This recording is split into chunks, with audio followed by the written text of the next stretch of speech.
මීට කලින් දැකලා ඇති 1MTV YouTube channel එකෙන් සිංහලෙන් හඬ ගැව්ව චිත්‍රපට බලන්න තියෙනවා කියලා.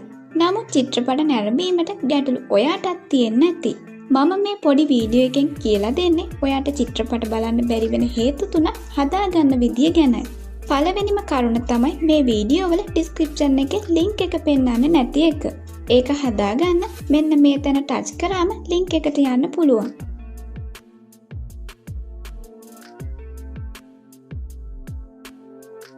දෙවැනි කාරණේ තමයි link එකට ගියාම මෙහෙම message එකක් එන එක.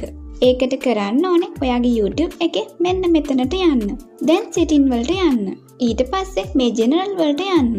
දැන් බලන්න මෙන්න මේක on කරගෙන ඉන්න නිසා චිත්‍රපට නොපෙන්නුවේ. තුන්වෙනි කරුණ තමයි මේ විදියට description එකේ ටිකක් විතරක් පෙන්වන එක. ඒකට කරන්න ඕනේ ඔයාගේ ෆෝන් එකේ setting වලට ගිහින් මේ විදියට app වලට යන්න.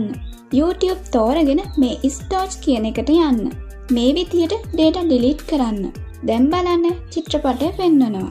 මේ ගැටලු තුනෙන් එකක් නිසා තමයි මේ තියෙන චිත්‍රපට බලන්න බැරි වෙන්නේ. ඔයාට තියෙන ගැටලුව මං කියා දුන්න ක්‍රම වලින් කෝකද කියලා බලලා ඒක හදාගෙන චිත්‍රපටය නරඹන්න.